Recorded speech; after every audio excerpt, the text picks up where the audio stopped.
Doctor Dhaval Savaliya YouTube platform ઉપર આપનું હાર્દિક સ્વાગત છે. ઘણા સમયથી વિદ્યાર્થી વાત કરતા હતા કે સર ગુજરાતી એ જે ક્લાસ 3ની જે ગુજરાતમાં ભરતી છે એના માટે નિયમો ચેન્જ થયા છે, તો એના પર તમે કંઈક માર્ગદર્શન આપો. આ વિડીયો ચાલુ કરતાં પહેલાં જ કહું છું કે લેખનને મુખ્ય પરીક્ષા છે એમાં મારું સજેશન સાંભળવાની કોશિશ કરજો. બાકી મારા કરતાં પણ સરસ એક્ઝામની પેટર્નનો ખ્યાલ જુદી જુદી એકેડમી સંસ્થાઓ જે છે, વેબ સંકુલ છે, એવી સંસ્થાઓ સરસ આનો ખ્યાલ આપેલો છે, તો એને પણ એક વખત જોવાની કોશિશ કરજો. હું તમને પર્સનલી એમ કહું કે મુખ્ય પરીક્ષાનો જે ખ્યાલ જે છે એનો તમે થોડો મને સાંભળવાનો પ્રયત્ન પણ કરજો, જેથી કરીને હું તમને એમાં એક્ઝેક્ટ માહિતી આપી શકું કે આનો ઉપયોગ આપણે ક્યાં કરવાનો છે. ક્લિયર?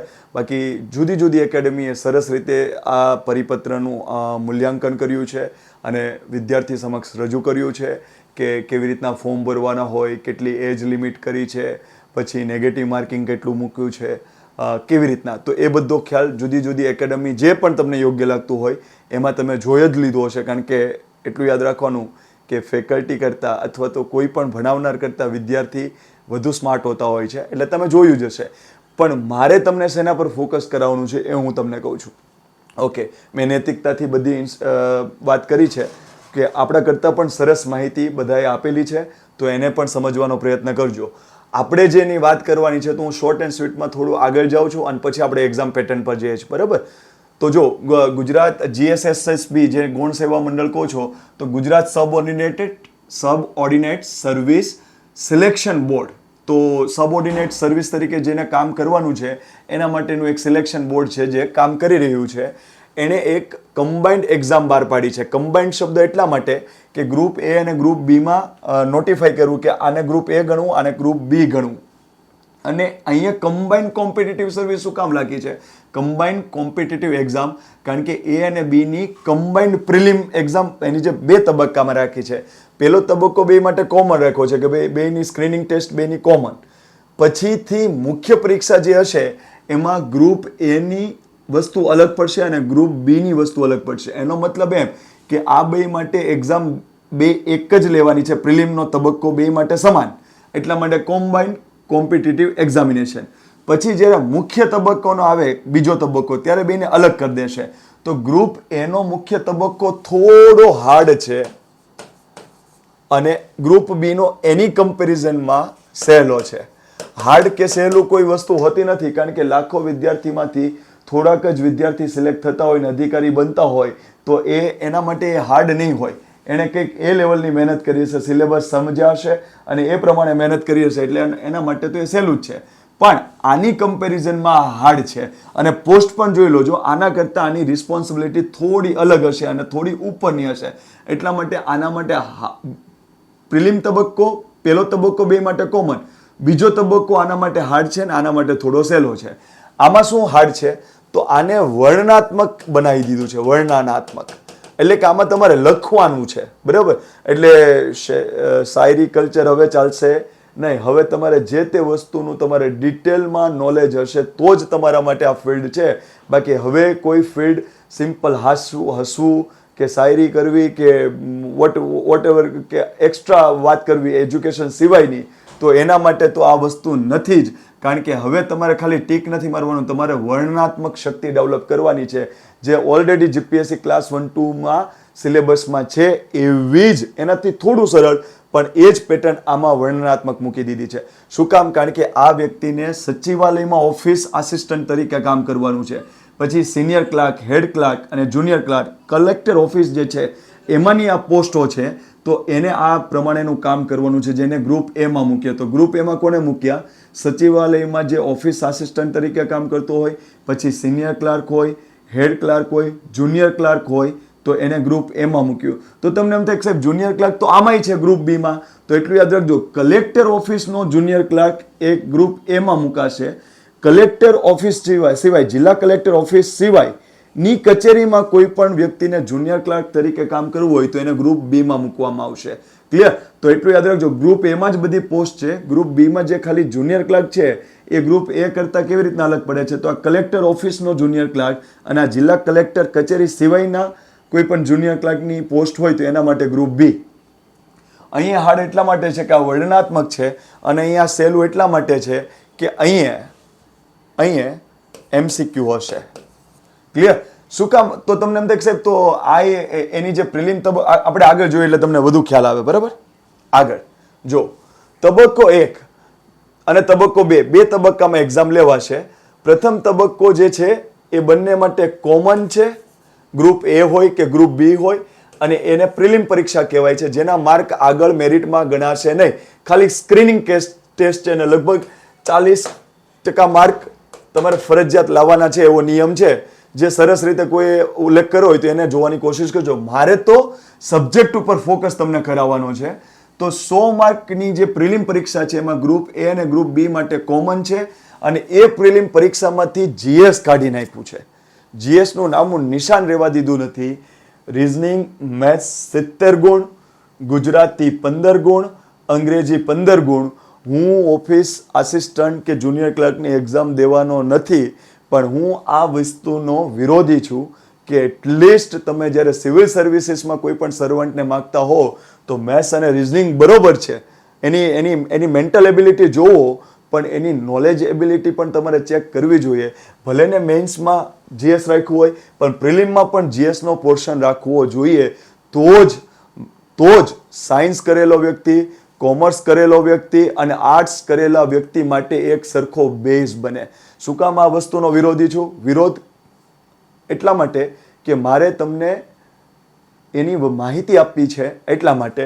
બાકી સરકારને જે યોગ્ય લાગે એને મંજૂર ને વિદ્યાર્થીને જે યોગ્ય લાગે એને મંજૂર. પણ મને એટલી ખબર પડે છે કે દરેક ફિલ્ડ માટે એનું ફિલ્ડ તો હતું જ. ધારો કે હું પેરામેડિકલ સાથે સંકળાયેલો ડોક્ટર છું તો મારા માટે મેં જે ગ્રેજ્યુએશન કર્યું છે તો મારા માટે મારું ફિલ્ડ છે જ. એમ મિકેનિકલ એન્જિનિયર કરે છે તો એના માટે મિકેનિકલ એન્જિનિયરનું ફિલ્ડ છે જ. બરાબર? એમ કોમર્સ કરે છે તો એના માટે CA નું કે જે પણ ફિલ્ડ છે એ તો છે જ. અર્થશાસ્ત્ર કરે છે તો આર્ટ્સ માટે એનું ફિલ્ડ છે એ તો છે જ.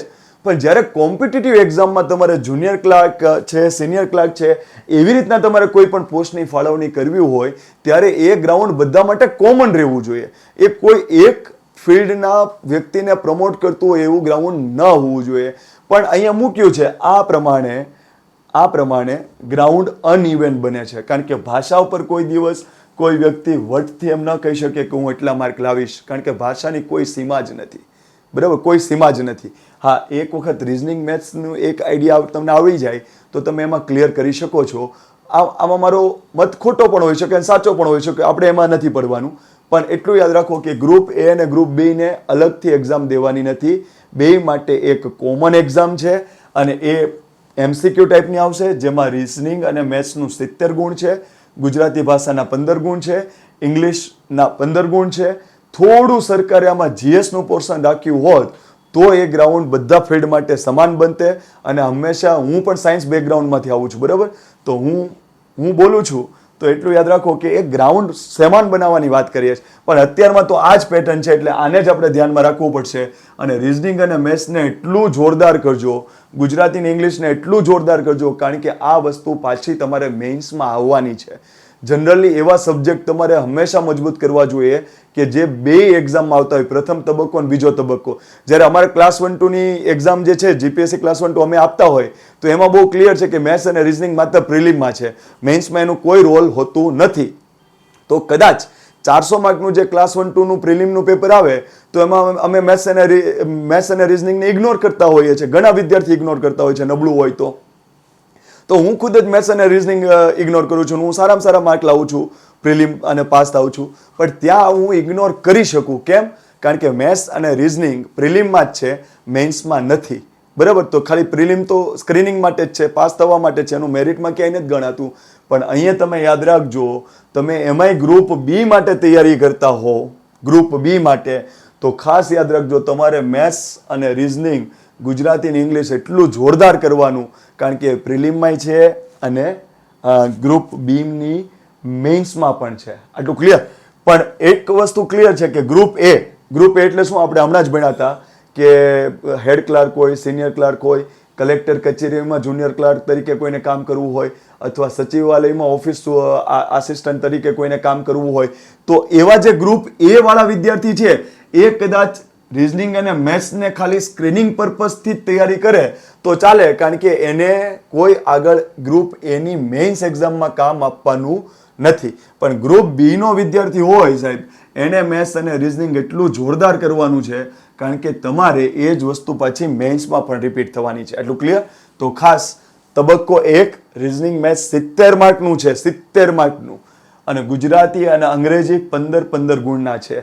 તો આ તમારે તૈયારી કરવી હોય તો કોઈ ગુજરાતીના સરસ સર હોય એને ફોલો કરવા જોઈએ, અંગ્રેજીના કોઈ સરસ સર હોય એને ફોલો કરવાનો, XYZ ક્લાસીસ તમને જે પણ ફાવતા હોય. જાતે તૈયારી કરવી હોય તો સરસ પ્રકાશનના બુકો હોય, ધારો કે કિસ્વા પબ્લિકેશન હોય કે યુવા ઉપનિષદ હોય, એવા કોઈ પબ્લિકેશન હોય તમને જે ગમતું હોય, બરાબર. પછી શું કહેવાય, અક્ષર પ્રકાશન કરીને આવે છે, તો એમની જેની પણ બુક તમને ફાવતી હોય એ તમે ગુજરાતી અને અંગ્રેજી. હું જગદીશ દવે સરને ફોલો કરું છું ગુજરાતી માટે, તો જગદીશ દવે સરની ગુજરાતીની બુક હું વાંચતો હોઉં છું. તમે મને પૂછો તો હું ઇંગ્લિશમાં નીતુ સિંઘની બુક વાંચતો, ક્લાસ 1-2 જે ઇંગ્લિશ આવે એના માટે. તો નીતુ સિંઘની બુક આવે છે ઇંગ્લિશમાં, તો એ હું ઇંગ્લિશમાં નીતુ સિંઘની બુક વાંચતો. ગુજરાતીમાં હું અક્ષર પ્રકાશનની બુક વાંચતો. પછીથી મને જગદીશ દવે સરની બુક પણ સરસ ગમે છે, તો એમાંથી મેં મારું ગુજરાતી તૈયાર કરતો. મેથ્સ અને રિઝનિંગ હું જીપીએસસી ક્લાસ 1-2માં છોડી દેતો હતો, પણ હવે તમારે ડુ ઓર ડાયની કન્ડિશનમાં છે, એટલે તમારે સરસ જેની પણ મેથડ ગમતી હોય, કોઈ પણ ક્લાસીસની, કોઈ પણ મટીરિયલની, તો તમારે એને સરસ તૈયાર કરવું જોઈએ. તમને એટલું ક્લિયર કટ સરકાર બતાવવા માગે છે કે થોડું જીએસનું પોર્શન ઓછું હશે તો ચાલશે, આ 4 સબ્જેક્ટ મહત્વના કરી લો તો તમારી જે પણ સ્ટ્રેટેજી બનાવતા હોય. કારણ કે હું જનરલી મોટિવેશનમાં માનતો નથી, કારણ કે હું એમ કહું છું કે મોટિવેશન માટે કોઈ ડોઝની જરૂર નથી, કોઈ શાયરી, કોઈ ડાયરાની કે કોઈ રૂવાટી ઊભી થઈ જાય એવા ભાષણની જરૂર નથી. મોટિવેશન એ તમારી પરિસ્થિતિ છે. તમને તમારી પરિસ્થિતિ ખબર હોય કે ઘરે પૈસા માટે મમ્મી પપ્પાના ઝઘડા થતા હોય, અથવા આર્થિક સ્થિતિ સારી હોય, પણ તમારું સ્વપ્ન હોય કે મારે આમ બનવું છે, તો આ વસ્તુ તમારું મોટિવેશન છે. એટલે કોઈના ભાષણ, ડાયરા કે શાયરીથી કશું મોટિવેશન નહીં. તમારી પરિસ્થિતિ એ તમારું મોટિવેશન છે, તમારું સ્વપ્ન એ તમારું મોટિવેશન છે. પછી કોઈ સ્ટ્રેટેજી નહીં, સવારે વાંચો, રાત્રે વાંચો, કે 5 કલાક વાંચો કે 3 કલાક વાંચો, એવી કોઈ સ્ટ્રેટેજી નહીં. કારણ કે સ્ટ્રેટેજી દેવાવાળા વ્યક્તિએ શું એક્ઝામ ક્લિયર કરી છે? Question symbol. તો એના પર ફોકસ ના કરો. કદાચ હું સ્ટ્રેટેજી તમને આપવા જતો હોય તો હું ફેલ થતો હો, બરાબર. તો હું જે સ્ટ્રેટેજી વાંચીને હું ફેલ થતો હોય તો મારી સ્ટ્રેટેજી તમને કેમ કામ આવે? તો એવી રીતના ના હોય. સ્ટ્રેટેજી તમે તમારી રીતના બનાવો. તમને સવારમાં વાંચવું ગમતું હોય તો સવારમાં વાંચો, રાતે વાંચવાનું ગમતું હોય તો રાતે વાંચો, દિવસમાં 1 સબ્જેક્ટ વાંચવાનું ગમતું હોય તો 1 સબ્જેક્ટ વાંચો, દિવસમાં 2 સબ્જેક્ટ વાંચવાનું ગમતું હોય તો 2 વાંચો. તમારા મગજ, તમારી શરીર, તમારી મેન્ટલ એબિલિટી ઉપર તમે સ્ટ્રેટેજી બનાવશો ને સાહેબ, તો તમે અધિકારી બનશો. દુનિયાની સ્ટ્રેટેજી કે મારી સ્ટ્રેટેજી ઉપર ચાલશો તો હું જે છું એ જ છું, તો તમે ક્યાં બનવાના છો એ રીતે? તો ખાસ હા, સ્ટ્રેટેજીમાં એક વસ્તુ કોમન હશે. કોઈ પણ વ્યક્તિ તમને સ્ટ્રેટેજી સમજાવે, હું કે કોઈ એક્સપર્ટ વ્યક્તિ, તો એનું એક વસ્તુ ક્લિયર હશે, સમયસર રિવિઝન કરો અને સમયસર સિલેબસ અનુસાર સ્ટ્રેટેજી બનાવો. સિલેબસ સરકારે જે આ ગૌણ સેવાને જ લાગુ પડવાની છે, પછી પંચાયતી બોર્ડ છે, પોલીસ બોર્ડ છે, જીપીએસસીમાં ડીવાયએસઓ છે, STI છે, ક્લાસ 1-2 છે, એમાં તો જે સિલેબસ છે એ જ છે. પણ ગૌણ સેવાની જે આ એક્ઝામ છે એના માટે સરકાર તમને ક્લિયર કટ સમજાવવા માંગે છે, જે પ્રિલિમ્સ અને મેઇન્સનો તબક્કો મૂક્યો છે, કે તમારે આ સબ્જેક્ટ ઉપર જ ભાર આપવાના છે. જીએસ થોડું નબળું હશે તો ચાલશે. આટલું ક્લિયર? તો એના પર થોડું તમારે સ્ટ્રેટેજી બનાવવી જોઈએ. બાકી સ્ટ્રેટેજીમાં તો તમે પોતે જ બાદશાહ બનો, હું કોઈ સલાહ નહીં આપું એમાં. તો આટલી વસ્તુ તમે એમાં ક્લિયર કરો, બરાબર. હવે તબક્કો 2 આવ્યો. તો તબક્કો 2 હવે ગ્રુપ A અને ગ્રુપ B ને બેને બાયફર્કેટ કરે છે. ગ્રુપ A ને લખવાનું છે અને ગ્રુપ B ને MCQ બેઝડ જવાબ આપવાના છે. ક્લિયર? એટલા માટે આનાથી બધા ડરી રહ્યા છે ગ્રુપ A. પણ તમે એમ યાદ રાખો ને કે જનરલી કેવું હતું ખબર છે, પેલા અમે જીપીએસસી ક્લાસ 1-2 નું લેવલ બહુ ડાઉન હતું. પછી દિનેશ દાસા સાહેબનો સુવર્ણકાળ આવ્યો, તો દિનેશ દાસા સાહેબે એટલું જીપીએસસી ક્લાસ 1-2 નું લેવલ સરસ કરી દીધું ને અપ, કે યુપીએસસી બરાબર કરી દીધું. તો આજે પેલા એવું હતું કે જીપીએસસી ક્લાસ 1-2 ની જે એક્ઝામ દેતો ને કોઈ દિવસ યુપીએસસી થી ડરતો હોય, પણ આજે જીપીએસસી ક્લાસ 1-2 નું લેવલ એવું દિનેશ દાસા સાહેબે કરી દીધું કે એનાથી જે જીપીએસસી ક્લાસ 1-2 કરે છે ને એને યુપીએસસી ની એક્ઝામ દેવાનો ડર નીકળી ગયો છે. ક્લિયર? તો હું તમને એમ કહું છું કે તમને હું ક્યાં સિનિયર ક્લાર્ક કે જુનિયર ક્લાર્ક તરીકે જોવા માંગુ છું. હું તમને એમ કહું છું કે તમારામાં તાકાત હશે તમે ડેપ્યુટી કલેક્ટર બનશો, ડીવાયસપી બનશો. તો આને તમે પોઝિટિવ રીતે પણ લો કે ગ્રુપ એમાં વર્ણનાત્મક આપી છે તો જેને સિનિયર ક્લાર્ક બનવું છે એ જ એક્ઝામ દેવાનો છે, જેને ક્લાસ 1 2 બનવાનું છે અહીંયા આવવાનો જ નથી. તો તમારા મિત્ર જ તમારી કોમ્પિટિશનમાં છે એટલે તમને અઘરું લાગતું હશે તો તમારા મિત્રને અઘરું લાગતું હશે. તમે એવા ગરીબડા નહીં થતા કે સાલું મને એકને જ અઘરું લાગ્યું છે, બરાબર. ત્યાં જ આપણે હારવાની શરૂઆત થઈ જાય છે કે આપણે જનરલી શું વિચારીએ, પેલું ધોની મૂવીમાં બતાવે છે કે યુવરાજસિંહને જોઈ જાય ને એટલે પેલા બધા પ્રભાવમાં આવી જાય એટલે બીજા દિવસે એ લોકો જેવી ક્રિકેટ રમીને એવી ધોનીની ટીમ નથી રમી શકતી જ્યારે યુવા ક્રિકેટર હતા ત્યારે. તો સેમ આ વસ્તુ તમે અહીંયા કરો છો. ગ્રુપ એમાં વર્ણનાત્મક મૂકો એટલે તમે એવું બધું વિચારો છો કે ઓ લખવાનું છે, હવે અઘરું લાગશે, તે લાગશે. પણ તમને એકને નથી લાગતું, તમારી સાથે જેટલા પણ એની તૈયારી કરે છે બધાને અઘરું લાગે છે. તો અઘરામાં તમે થોડું વાંચી લેશો, તમે થોડી તૈયારી કરશો તો તમારા માટે સહેલું થશે. અને કાલ સવારે તમે ગ્રુપ એની વર્ણનાત્મક લખતા તમને કાલ સવારે ડેપ્યુટી કલેક્ટરની એક્ઝામ પાસ કરવા માટેની ક્ષમતા થઈ જશે, તમને પોતાને પણ નહીં ખબર પડે. તો હું જેમ અહીંયા સરકારને વાત કરું છું કે અહીંયા તમે થોડું જીએસ રાખ્યું હોત તો સારું હતું, તો અહીંયા હું સરકારની જે આ જે નિર્ણય છે એના થોડો ઓપોઝ બતાવું છું. તો એ જ વસ્તુ હું અહીંયા એને એમ કહું છું કે ભલે કોઈ પણ વિદ્યાર્થી મારાથી વિરોધમાં હોય પણ હું તમને એમ કહું છું કે મિત્ર ગ્રુપ એની વર્ણનાત્મક એક્ઝામ તમારા મિત્ર જ દેવાના છે. તમને અઘરું લાગશે તો એને અઘરું લાગશે, પણ તમે આની પ્રેક્ટિસ કરતા થશો ને તો કાલ સવારે મોટો કૂદકો લગાવશો, ડેપ્યુટી કલેક્ટર ડીવાયએસપીની એક્ઝામની પણ તમે તૈયારી કરતા થઈ જશો. તો ગ્રુપ એમાં વર્ણનાત્મક છે. ગ્રુપ બીમાં એમસીક્યુ જ છે, જે પ્રિલિમમાં છે એવો જ પોર્શન અહીંયા છે એમસીક્યુમાં, પણ પ્રિલિમમાં આ 4 સબ્જેક્ટ હતા. જ્યારે ગ્રુપ બી માટે જે એમસીક્યુનું પ્રિલિમ 100 માર્કની હતી તો આ જે 200 માર્ક કર્યું છે ને એમાં શું કર્યું છે, જીએસ નો પોર્શન એડ કર્યો છે. ક્લિયર? તો આમાં તમારે લખવાનું નથી, આમાં એમસીક્યુ. તો એમસીક્યુ કયા? તો આ પ્રિલિમના સબ્જેક્ટ ઉપરાંત જીએસ એડ કરી દીધું હોય એટલે ગ્રુપ બી માટેનું એ મેન્સની એક્ઝામ બનાવી દીધી.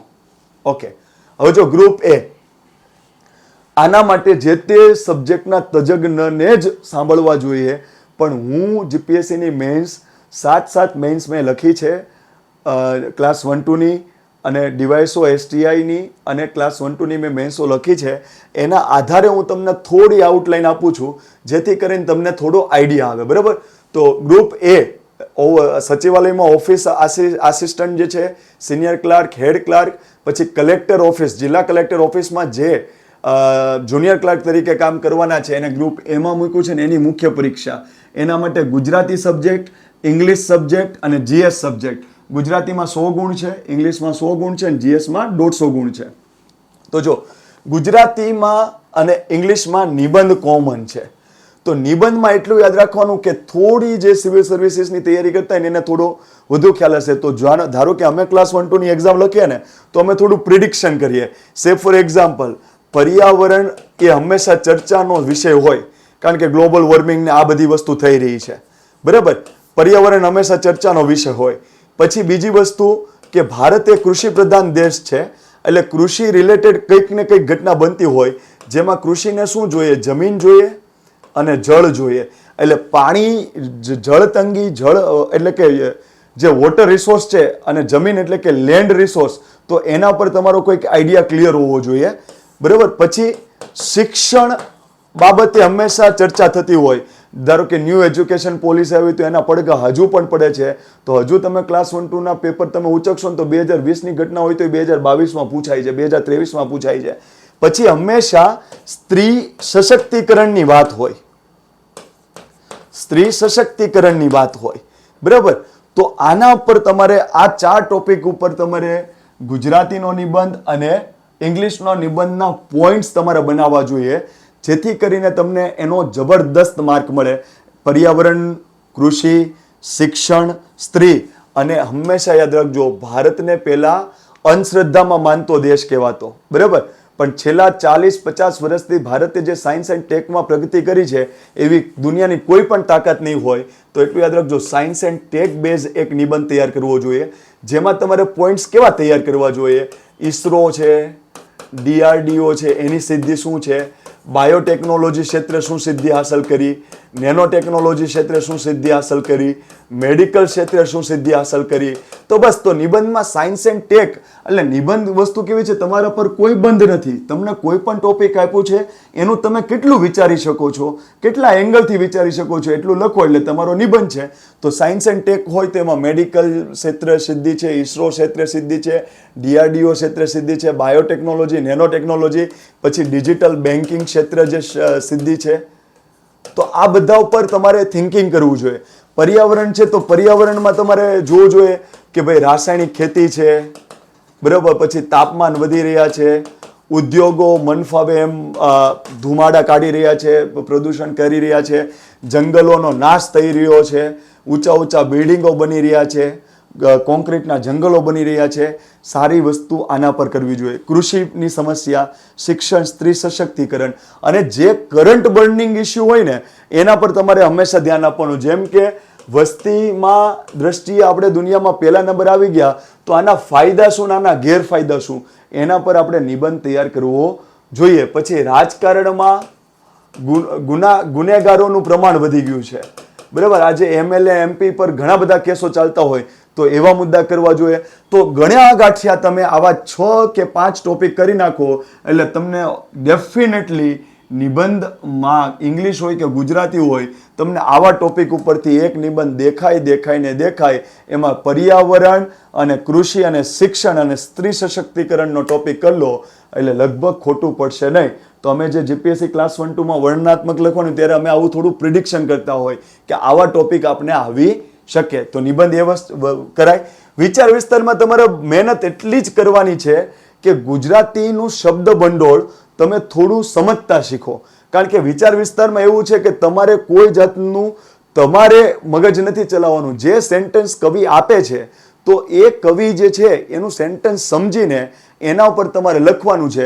એટલે તમારી પાસે અહીંયા કોઈ જાતનું બંધન નથી. એટલે શું, તમને વિચાર વિસ્તારમાં એક ટોપિક આપ્યો કે ભાઈ ધારો કે પુરુષાર્થ જ સફળતાની ચાવી છે, એવા બેઝ ઉપર કોઈ કવિતાની પંક્તિ છે તો તમે એમ કહો કે ભાઈ આનો અર્થ આમ થાય, બરાબર, પછી અર્થ આમ થાય, પછી એની સમજૂતી આમ થાય અને એનો બોધપાઠ આ છે. તો 3 સેક્શનમાં વિચાર વિસ્તારને વેચી દેવાનું. કોઈ પણ ટોપિક આવ્યો છે, કોઈ કવિ પંક્તિ આપી છે તો એમની સામે અર્થ એરો કરી નામ લખવાનું. અર્થ એટલે પુરુષાર્થ એ સફળતાની ચાવી છે એટલે પુરુષાર્થને પ્રારબ્ધ સાથે તમારે કમ્પેરિઝન કરી દેવાનું કે પ્રારબ્ધ એટલે નસીબમાં માનનાર વ્યક્તિ અને પુરુષાર્થ એટલે શ્રમ કરીને આગળ વધવામાં માનનારો વ્યક્તિ અને સફળતા એને મળે છે, આવો અર્થ થાય. એની સમજૂતી આપો. અને બોધપાઠમાં તમારે શું લખવાનું, માત્ર પ્રારબ્ધવાદી બનીને રહેશો તો પ્રારબ્ધ જે નક્કી કરશે એવું જ તમારું જીવન ચાલશે. પણ જો તમે પુરુષાર્થવાદી બનશો તો પ્રારબ્ધ એટલે કુદરતને પણ તમારી સામે ઝૂકવું પડશે અને તમને તમારી સફળતા આપવી પડશે. તો આવી રીતના તમે વિચાર વિસ્તાર કરી શકો. તો વિચાર વિસ્તારને આપણે 3 સેક્શનમાં વેચવાનું. અર્થ આમ કહેવા માંગે છે, એમાં પછી તમારે પછી અલંકારિક ભાષા તમને જે ધનાદન કરવું એ કરી શકો કે ભાઈ કવિશ્રી, કવિયત્રી, આ રત્નકણિકામાં, આ સુંદર પંક્તિમાં, આ કંડારિકામાં આમ કહેવા માંગે છે, એમ કરીને ચાલુ કરી દેવાનું. અને બોધપાઠ હંમેશા તમારો પોતાનો હોવો જોઈએ કે હું આ પંક્તિથી આમ સમજુ છું, આ આમ કહેવા માંગે છે. તો એ વિચાર વિશ્વાસ થઈ ગયો. સંક્ષિપ્તીકરણ અહીંયા ગુજરાતીના સર જગદીશ દવે સાહેબ આવ્યા તેને બહુ સરસ કીધું કે સંક્ષિપ્તીકરણ પણ થોડું અઘરું હોય છે કારણ કે જેટલું સહેલું લાગે એવો પેરેગ્રાફ નહીં હોય સાહેબ. તો ગુજરાતીમાં પેરેગ્રાફ આપ્યો છે એનું તમારે સંક્ષિપ્તીકરણ કરવાનું છે. તો તમે અહીંયા એટલું યાદ રાખજો કે તમે જગદીશ દવે સાહેબે બહુ સરસ કીધું હતું કે 3 કલાકની મૂવી જોવો છો એ તમારા મિત્રને તમે ખાલી 10 મિનિટમાં જ કહી દો છો, બરાબર ને. તો અહીંયા તમારે સંક્ષિપ્તીકરણમાં તમારે શું કરવાનું છે, ફટાફટ જે પેરેગ્રાફ આપ્યો ને એને ફટાફટ વાંચી લેવાનો. તમે એ પેરેગ્રાફને ફટાફટ વાંચી લો છો ને એટલે નહીં સમજાય કદાચ, તો બીજી વખત ફટાફટ વાંચી લેવાનો. અને ફટાફટ વાંચી લો ને એટલે તરત જ એ મગજમાં તમને ફિટ થશે કે આવું કહેવા માંગે છે. એની તમારે 2 થી 3 વાક્યમાં એ વસ્તુ લખી નાખવાની. ક્લિયર? હવે બધા આપણે વિદ્યાર્થી શું કરીએ, તમે પેપર આપશો એટલે તમને ખબર પડશે કે ગુજરાતી પેપર કેટલું લેન્ધી કહેવાય, બરાબર. તો અહીંયા યાદ રાખજો સંક્ષિપ્તીકરણ બધા શું કરે ખબર છે, 10 લીટી હોય ને તો 2 લીટી વાંચે એની થોડી બનાવે, પાછી 3 લીટી વાંચે એની બનાવે એટલે વાર વધુ લાગે. પણ એની જગ્યાએ આખો પેરેગ્રાફ વાંચો ને અને બીજો પેરેગ્રાફ વાંચો ને એટલે તમને ખબર પડી જાય કે ઓકે સંક્ષિપ્તીકરણમાં આ આખી વાક્યનું મિનિંગ આ છે, એટલે એમાં તમારે સંક્ષિપ્તીકરણમાં શું કાઢવાનું હોય ખબર છે? તમારે એમાંથી કહેવતો કાઢી નાખવાની હોય, રૂઢિપ્રયોગ કાઢી નાખવાના હોય, પછી મસ્કા માર્યા હોય એવી વસ્તુ કાઢી નાખવાની હોય, કોઈના ઉદાહરણ આપ્યા હોય એ કાઢી નાખવાનું હોય. ખાલી તમારે સિમ્પલ, ધારો કે મારે એમ કેવું હોય કે ધવલ એક સાહેબ છે અને એ કોમ્પિટિટિવ એક્ઝામના લેક્ચર લે છે, પછી એમ લખ્યું હોય કે જેમ કે આકાશ મોદી સાહેબ એ ધી ગુરુકુલ ચલાવે છે અને એમાં જેમ લેક્ચર લે છે એમ ધવલ સાહેબ લેક્ચર લે છે. તો અહીંયા તમારે શું કરવાનું છે? અહીંયા તમારે ઉદાહરણને કાઢી નાખવાનું. ધવલ સાહેબ એક લેક્ચરર છે, બસ ધેટ્સ ઇટ. એને સંક્ષિપ્તીકરણ કહેવાય. એટલે સંક્ષિપ્તીકરણમાં શું હોય? આડી બાજુની બધી વસ્તુ કાઢી નાખવાની. રૂઢિપ્રયોગ, કહેવત, ઉદાહરણ, પછી અલંકારિક ભાષાઓ, વિશેષણો બધું જ કાઢી નાખવાનું. સિમ્પલ જે વસ્તુ 10 સેન્ટેન્સ છે એના 2 સેન્ટેન્સ કરીને મૂકો અને એને યોગ્ય શીર્ષક મૂકી દો, એટલે તમારું સંક્ષિપ્તીકરણ. ગદ્ય સમીક્ષા હું તમને દિલથી કહું છું કે વાંચતા નહીં, એમાં બહુ મહેનત નહીં કરતા. ગદ્ય સમીક્ષા એકદમ સરસ હોય છે, એકદમ પેરેગ્રાફ હોય છે, એમાંથી તમારે સવાલ જે હોય એના જવાબ લખવાના હોય છે. તો મેં જીપીએસસીની 7 એક્ઝામ લખી છે, એમાં મને સૌથી સહેલામાં સહેલું જો કોઈ ટોપિક ગુજરાત સરકાર આપતી હોય તો ગદ્ય સમીક્ષા આપે છે, એટલે એની બહુ ચિંતા કરતા નહીં. પ્રચાર માધ્યમમાં નિવેદન. ઓકે, નિવેદન તમારે એક ઓફિશિયલ નિવેદન લખવાનું હોય, તો એમાં તમારે નિવેદન લખવાનું કે ભાઈ ફલાણી ઓથોરિટી નિવેદન લખે છે, એટલે તમારે જે માહિતીનું નિવેદન લખવું હોય એ એમ લખીને પછી અહીંયા તમારે સહી ને જાહેરાત ક્રમાંક ને એવું બધું લખવાનું હોય છે. તો એ ગુજરાતીના સરે જે ફોર્મેટ આપ્યું હોય તો એમાં તમારે આ પ્રચાર માધ્યમનું નિવેદન તમારે જોઈ લેવાનું. ચર્ચાપત્ર. ઓકે, ચર્ચાપત્ર છે એ શું કહેવા માંગે છે? જો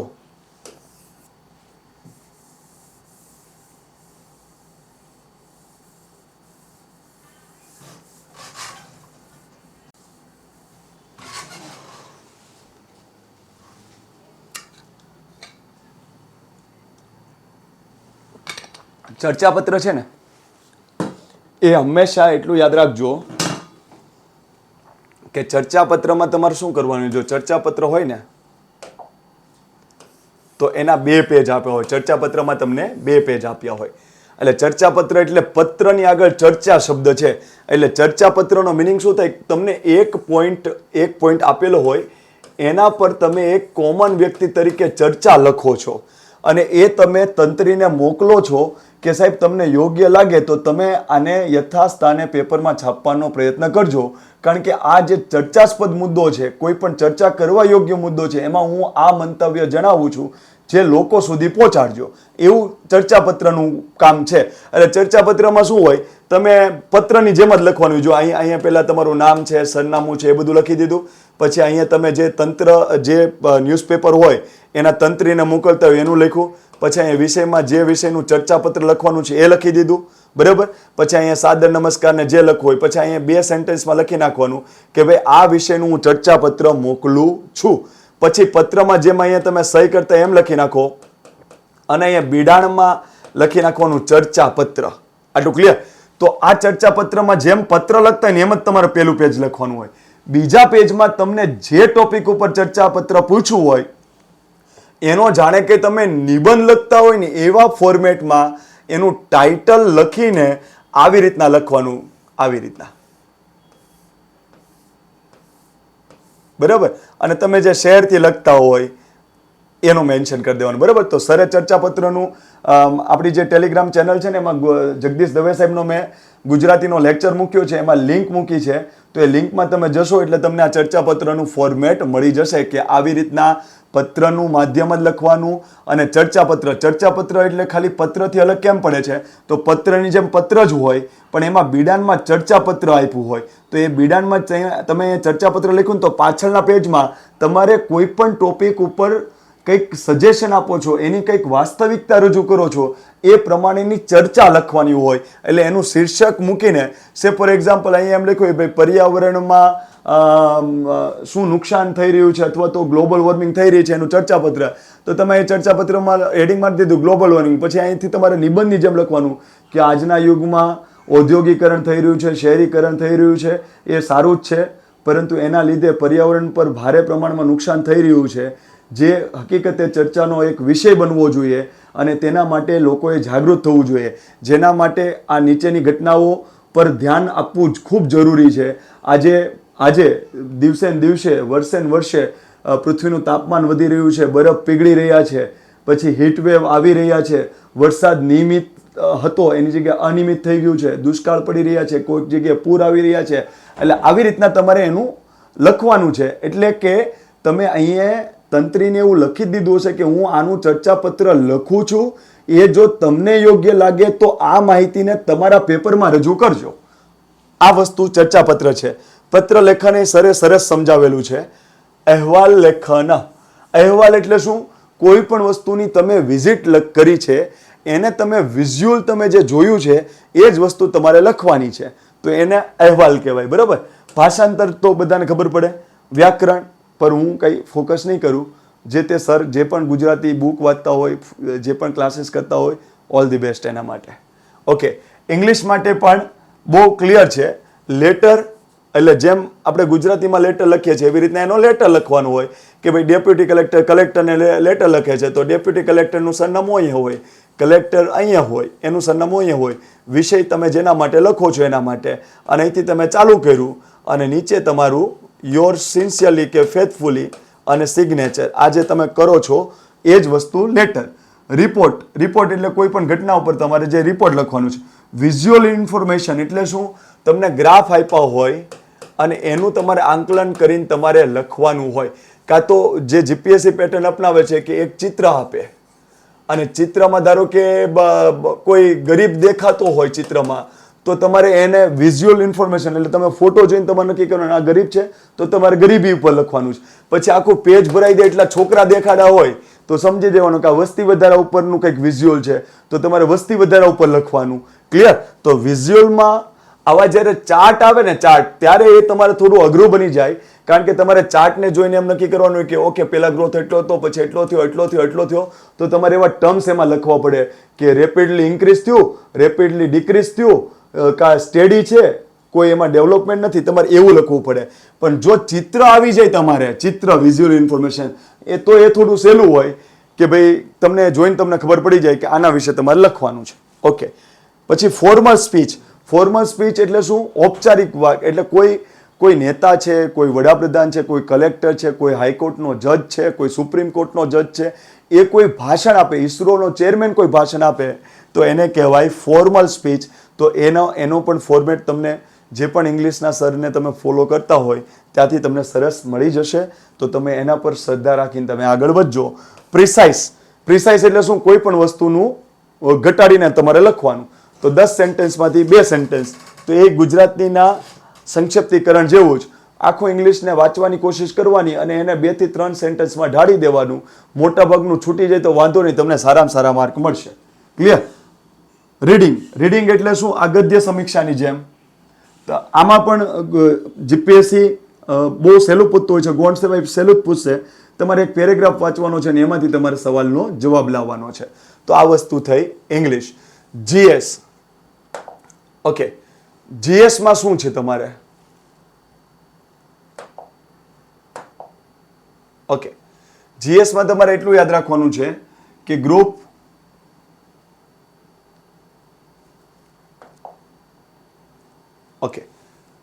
ગ્રુપ એ માટેનું જે જીએસ છે ને એમાં ઇંગ્લિશ, શું કહેવાય, સોરી, આપણે હિસ્ટ્રી, ગુજરાતીમાં બોલવું, ઇતિહાસ, પછી સાંસ્કૃતિક વારસો, બંધારણ, ભૂગોળ, સાયન્સ એન્ડ ટેક, ઇકોનોમી, અને પછી જાહેર વહીવટના થોડા પોઈન્ટ, નીતિશાસ્ત્રના લખવું હોય કે ના લખવું હોય પણ એને આ બધી વસ્તુ જીએસમાં કવર કરી લેશે, જે ક્લાસ 1, 2માં કરવામાં આવે છે એવી રીતના. તો અહીંયા ખાસ યાદ રાખજો 150 ગુણનું જે છે જીએસનું માર્ક, તો ડિસ્ક્રિપ્ટિવ તમારું ક્યાંથી સરસ થાય? તો કોઈ દિવસ કોઈ વસ્તુથી ડરવાનું નથી. હું તમને હંમેશા એટલું કહીશ કે પ્રિલિમ કરતાં ડિસ્ક્રિપ્ટિવ વસ્તુ સહેલી છે. જો તમને કહું, સિંધુ ખીણની સભ્યતા વિશે તમને પ્રિલિમમાં સવાલ પૂછે તો એણે 4 સેન્ટેન્સ આપ્યા હોય, ABCD, બરાબર? તો ABCD જે 4 ઓપ્શનમાંથી તમારે સિંધુ સંસ્કૃતિ વિશેની માહિતી તમારે MCQ ટીક મારવાની, તો એ અઘરું છે. શું કામ અઘરું છે? કારણ કે આ 4 સેન્ટેન્સ એક્ઝામિનરે કઈ બુકમાં વાંચ્યા છે અને કઈ બુકમાંથી એ માહિતી લાવે છે એ તમે વાંચી છે તો તમને આવડે છે, નહીતર તમને નથી આવડતું. આ જ વસ્તુ મેન્સમાં હું તમને પૂછું કે સિંધુ સંસ્કૃતિની લાક્ષણિકતા જણાવો, 5 માર્ક. તો તમારા માટે આ મેન્સ લખવી બહુ સહેલી છે. કેમ? કારણ કે હવે MCQ પૂછે ને તો એમાં તમારું નોલેજ નહીં, એક્ઝામિનરે પરીક્ષકે ક્યાંથી વાંચ્યું છે એ તમને ખબર છે, એ ચેક કરવામાં આવે. જ્યારે તમે ડિસ્ક્રિપ્ટિવમાં લખો ને તો તમને ખુલ્લો હાથ આપી દે છે કે સિંધુ સભ્યતાની લાક્ષણિકતા વિશે લખો. તમારે જે લખવું એ લખો. રોડ રસ્તા આમ હતા, ગટરો આમ હતી, નગર યોજના આમ હતી, ત્યાં બંદરો હતા, પાકી ઈંટો વાપરતા હતા, અગ્નિવેદી અહીંથી મળી હતી, નહોતી મળી, બરાબર, મણકાની ફેક્ટરીઓ હતી, ને આંતરરાષ્ટ્રીય વેપાર કરતા, ને આંતરરાજ્ય વેપાર કરતા. તો આ તમને જેટલી લાક્ષણિકતા આવડતી હોય, એને લિપિમાં લખ્યું હતું, એ લિપિને હજુ સમજી શકાતી નથી, લિપિના શેપ આવા હતા, તમને જે યાદ આવે એ લખો. કદાચ તમને 1-2 પોઈન્ટ ન આવડે કાંઈ વાંધો નહીં, પણ બીજા પોઈન્ટથી તમને માર્ક મળી જશે. એવી રીતના ભૂગોળમાં કોઈ ટોપિક હોય સાહેબ તો એટલું યાદ રાખજો, ભૂગોળમાં તમારે સમજો કે તમને કોઈ ટોપિકની ખાલી વ્યાખ્યા આવડે છે તો તમે ભૂગોળના પણ તમે ડિસ્ક્રિપ્ટિવ લખી શકો. અને એટલું યાદ રાખજો, પ્રિલિમમાં જે તૈયારી કરી હોય ને GS માટે, જો કે આમાં તો તમારે તૈયારી કરવાની જ નથી કારણ કે GS પ્રિલિમમાંથી કાઢી જ નાખ્યું છે, પણ તમે બીજી કોઈ એક્ઝામ, હું તો એવું માનું છું, ખાલી તમે ઓફિસ સુપ્રિન્ટેન્ડન્ટ તરીકેની તૈયારી નહીં કરતા હોય, તમે PSIની તૈયારી કરતા છો તો એમાં તો GS પ્રિલિમમાં આવવાનું જ છે. ક્લાસ 1-2ની તૈયારીમાં GPSC પ્રિલિમમાં GS છે જ. તો હું તો એમ કહું છું GS તમે ઓલરેડી બીજી ફિલ્ડ માટે તો કરતા જ હશો ને, તો એ તમે જે તૈયારી કરતા હશે ને એનું 40મા ભાગનું GSમાં હોય, 40મા ભાગનું. કોઈ કે આ તો જબરો નીકળો, વર્ણનાત્મક સહેલું ગણે. જો તમને કહું, જીઓગ્રાફીની તમે જ્યારે પ્રિલિમની તૈયારી કરતા ને GS જેમાં હોય એમાં તો અક્ષાંશુત ને રેખાંશુત ને આને એટલા કિલોમીટરનો દરિયા કિનારો છે ને ઉત્તર દક્ષિણ લંબાઈ આ છે ને ફલાનો ટાપુ અહીંયા આવ્યો છે ને આ જિલ્લાને આ અડે કે ન અડે, એવું બધું કેટલું બધું તમારે વાંચવું પડે. જ્યારે મેઇન્સમાં જીઓગ્રાફીમાં શું હોય, કૃષિનો કોઈ સવાલ હોય, હવામાન આબોહવાનો કોઈ સવાલ હોય, જમીનના પ્રકારોનો કોઈ સવાલ હોય, કે નદી તંત્રનો કોઈ સવાલ હોય, કોઈ પર્યાવરણીય જંગલનો કોઈ સવાલ હોય, પરવાળા છે, મેંગ્રુવ જંગલ છે, આવા કોઈ સવાલ હોય તો ફિક્સ તમને ખબર જ પડી જાય કે હું 10 થી 15 સવાલ ભૂગોળના કરું ને તો મારું ભૂગોળ આખું આવી જશે. તો સાહેબ વર્ણનાત્મક બહુ સરળ છે. શરત માત્ર એટલી, તમે કોની પાસે ભણો છો, તમે કેટલું વાંચ્યું છે, તમે કયું મટીરિયલ વાપરો છો એના પર આધાર રાખે છે. તો ડિસ્ક્રિપ્ટિવ બાબતે જરાય ચિંતા કરવી જોઈએ નહીં. તમે તમારી GCRT મજબૂત રાખો અને એ સિવાય કરંટ મજબૂત રાખો. હું મારા બધા મિત્રથી કદાચ અલગ પડીશ, બધા એમ કહેશે કે 6 મહિનાનું કરંટ તૈયાર કરવાનું, હું એમ કહીશ કે ડેઈલીનું કરંટ ડેઈલી જ કરવાનું. કારણ કે તમે 6 મહિના પછી તમે 6 મહિનાનું કરંટ કરવા જાઓ તો એ કરંટ નથી, એ તમારા માટે સબ્જેક્ટ બની ગયો, એ તમારા માટે સબ્જેક્ટ બની ગયો. કરંટમાં તમે ડેઈલી વાંચો ને તો શું થાય, ન્યૂઝપેપરમાં એ દેખાય, ટીવીમાં જો તો એ દેખાય, કોઈ વ્યક્તિ ચર્ચા કરતો હોય તો એ દેખાય, તો તમારા જીવનમાં એ વણાઈ જાય એટલે તમને લાંબા સમય સુધી યાદ રહેશે. અને કરંટ મજબૂત હશે ને તો તમે ડિસ્ક્રિપ્ટિવમાં સારા માર્ક લાવશો. કેમ? જો જીઓગ્રાફીમાં કોઈ એક ટોપિક લખો છો તમે અને તમે કરંટ મજબૂત રાખ્યું છે તો નીચે નોંધ કરીને તમે એમ લખો કે વર્તમાન સમયમાં આ બાબતે આ ઘટના બની છે, જેનો આ ફાયદો છે કે નુકસાન છે. એટલે તમારા 1000 પેપર હોય ને એમાં તમારું પેપર યુનિક લાગે. તો એટલું યાદ રાખજો, GSમાં વર્ણનાત્મકમાં કેમ લખાય, કોઈ પણ પોઈન્ટ આવે ને પહેલા એની વ્યાખ્યા લખી દેવાની. એટલે પેલો વ્યક્તિ તમારું પેપર ચેક કરવા બેસે ને તમારું ઉપરનું મથાળું જોવે ને ત્યાં જ એટલું ખબર પડે કે આ વ્યક્તિને આ વિશે બધું જ ખબર છે. ધારો કે સિંધુ સંસ્કૃતિ જે છે, બરાબર, તો તમે એની વ્યાખ્યા એમ લખી કે ભાઈ સિંધુ નદી તંત્ર પર આ વર્ષથી આ વર્ષના ગાળામાં એક સભ્યતાનો વિકાસ થયો એને સિંધુ સંસ્કૃતિ કહેવાય. એટલે એને એટલી ખબર પડી જાય કે આને એ ખબર છે કે સિંધુ નદી તંત્રની આસપાસ આ વસવાટ કરતા હતા અને આ સમયગાળામાં, એટલે એ તમને સમજી જાય કે સિંધુ સંસ્કૃતિ વિશે આને ખ્યાલ છે. પછી તમે કોઈ પણ વસ્તુને મુદ્દાસર, નિબંધની જેમ નહીં, મુદ્દાસર લખવાનું, જેથી કરીને 1000 પેપર ચેક કરતા હોય તો પહેલો મુદ્દો આવી ગયો, બીજો, ત્રીજો, ચોથો, 5મો, એટલે તમારું પેપર ડન કરીને તમને સારામાં સારા માર્ક આપી દેશે. તમે આના કરતાં પણ સારું લખ્યું હોય પણ પેરેગ્રાફમાં આવી રીતના, તો એને જોવાની મજા આવશે નહીં. તો આ બાબતનો ખ્યાલ રાખવાનો. અને સમયાંતરે હવે હું ડિસ્ક્રિપ્ટિવનો પણ થોડું આપણા પ્લેટફોર્મ ઉપર ફોકસ કરાવીશ, તો કનેક્ટેડ રહેજો. ઓકે. અને ગ્રુપ બીમાં મુખ્ય પરીક્ષા છે પણ એ MCQ બેઝ છે. અને MCQમાં ઇંગ્લિશના 20 માર્ક, ગુજરાતીના 20 mark, polity, public administrations, RTI, CPS, PCA આ જે છે આ પોઈન્ટના 30 માર્ક છે. બંધારણ ઇતિહાસ, જીઓગ્રાફી, કલ્ચર એના 30 માર્ક છે. Economy, environment, science and tech એના 30 માર્ક છે. મેથ્સ રિઝનિંગ રિલેટેડ 70 માર્ક છે. એટલે ગ્રુપ બી ની તૈયારી કરવી હોય તો એટલું યાદ રાખજો કે એન્જિનિયર માટે બનાવેલી આ પોસ્ટ છે. એટલે જે પણ એન્જિનિયર વિદ્યાર્થી જો કદાચ આ સિલેબસ ન બદલે તો તમારા માટે ગોલ્ડન ચાન્સ છે. કારણ કે પ્રિલિમમાં મેથ્સ રિઝનિંગ, મેઇન્સમાં મેથ્સ રિઝનિંગ 200 માર્કમાંથી 70 માર્ક મેથ્સ રિઝનિંગ અને કરંટ અફેર્સ. અને કરંટ અફેર્સ એ તમારે એટલું મજબૂત રાખવાનું કારણ કે કરંટ અફેર્સ અહીંયા પણ છે, પછી ઇકોનોમિક કરંટ બેઝનો ટોપિક છે, એન્વાયરમેન્ટ કરંટ બેઝનો ટોપિક છે, સાયન્સ એન્ડ ટેક કરંટ બેઝનો ટોપિક છે. જીઓગ્રાફીમાંથી ધારો કે 10 માર્કનું પૂછવું હોય તો 2 માર્ક તો કરંટ અફેર્સ રિલેટેડ જ હોય.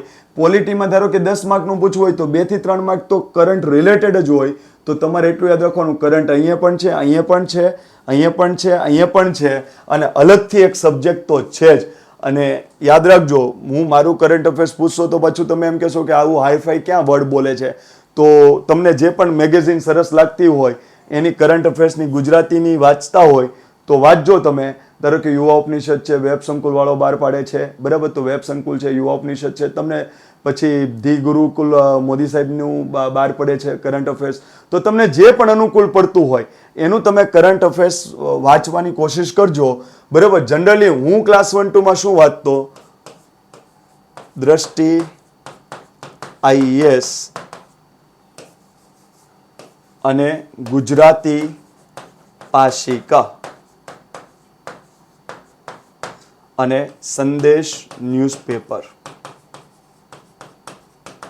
બરાબર. મેં તમારા પર છોડ્યું છે કે તમારે કરંટ જેના પર વાંચવું હોય, બરાબર. યુવા ઉપનિષદ છે, વેબ સંકુલ છે, પછી ધી ગુરુકુલનું કરંટ અફેર્સ આવે છે, તમને જે પણ અનુકૂળ આવે, બરાબર, એનું તમે વાંચવાની કોશિશ પ્રયત્ન કરજો. પણ મને તમે પૂછો કે હું શું કરતો, તો હું ગુજરાતી પ્રકાશન ઉપર ફોકસ કરતો નહીં. હું ગુજરાતી પ્રકાશન માટે સંદેશ ન્યૂઝપેપર સારામાં સારું વાંચતો. દ્રષ્ટિ આઈએસ જે છે એનું ડેલીનું કરંટ અફેર્સ છે.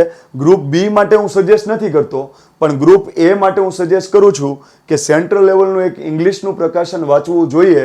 સરસ તૈયારી કરશો તો તમને કામ આવશે, કારણ કે તમારે 100 માર્કનું ઇંગ્લિશમાં લખવાનું છે. ક્લિયર? આજે મને પૂછજો, મને પીડા રહેલી છે કે ઇંગ્લિશના પેપરથી મને ઘણું નુકસાન થયેલું છે મારી ક્લાસ 1-2ની એક્ઝામમાં. તો હું દજાયેલો છું એટલે હું સારી રીતના તમને સલાહ આપી શકું છું. ક્લિયર? તો ઇંગ્લિશમાં દ્રષ્ટિ આઈએસ છે, કા વિઝન આઈએસ છે, કા જીકે ટુડે છે, એમાંથી તમને જે પણ યોગ્ય લાગે એના પર તમે ફોકસ કરી શકો છો. ગ્રુપ બી માટે હું એમ કહું છું કે તમે કોઈ પણ ગુજરાતીનું પ્રકાશન પકડી લો તો ચાલશે, પણ ગ્રુપ એ માટે જો મને કોઈ એમ ફોલો કરતું હોય કે સાહેબ અમે મહેનત કરી લેશું, તું સલાહ આપ, તો હું કહું છું કે તમારે એક ઇંગ્લિશનું પ્રકાશન વાંચવું જ જોઈએ, ડેઈલીનું કરંટ ડેઈલી. એમાં દ્રષ્ટિ આઈએસ, કા વિઝન આઈએસ, કા જીકે ટુડે, અને એ લોકો દિવસના 15 પેજ જેટલું કરંટ આપે છે. જો તમે એને એક પેજમાં કન્વર્ટ કરી શકતા હોય તમારી બુકમાં તો સમજી લોજો કે તમને હું જુનિયર ક્લાર્ક 3, સિનિયર ક્લાર્ક 3 નહીં, પણ ક્લાસ 1-2નો દાવેદાર તમને ગણું છું કે જો તમે દ્રષ્ટિ આઈએસ વાળા 15 પેજમાં એક દિવસનું કરંટ આપતા હોય તો તમે એને એક પેજ કે અડધા પેજમાં કન્વર્ટ કરી શકતા હોવા જોઈએ. ખાલી મુદ્દાના પોઈન્ટ મેન્શન કરી દેવાના. ઓકે. અને ખાસ અહીંયા એટલું યાદ રાખજો, ગુજરાતી પાશિક તો વાંચવાની જ. ગ્રુપ એ કે ગ્રુપ બી કોઈ પણ હોય, ગુજરાતી પાશિક તમારે કરંટમાં આવે છે, જેમાં ગુજરાત સરકારની યોજનાઓનું બહુ ડિટેલિંગ આપ્યું હોય છે, અને દર 15 દિવસે એક વખત ગૂગલ પર સર્ચ કરો એટલે તમને મળી જશે. તો એને તમે ધ્યાનમાં લેવાની કોશિશ કરજો. ખાલી તો આપણી માહિતી પણ ખાલી. કોઈ પણ એક્ઝામ પેટર્ન બદલાતી હોય, ડરી ગયા તો એક્ઝામ આપતા પહેલા જ તમારી હાર થઈ ગઈ છે. ડરને કંટ્રોલ કરી લીધું તો એક હિંમત જાગશે કે ચાલો આપણે ટ્રાય કરી જોઈએ, અને દુનિયા છે ને ટ્રાય કરવામાં જ આગળ નીકળી ગઈ છે. બરાબર? તો ખાસ યાદ રાખજો, મેં આને સમજાવવાનો પ્રયત્ન કર્યો છે.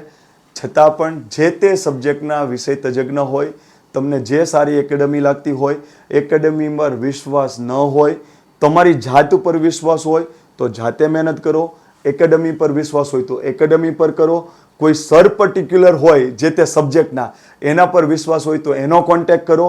પણ તમે તમારા સપના માટે જાગો, કારણ કે એક્ઝામનું લેવલ દિવસે ને દિવસે અપ થતું જાય છે.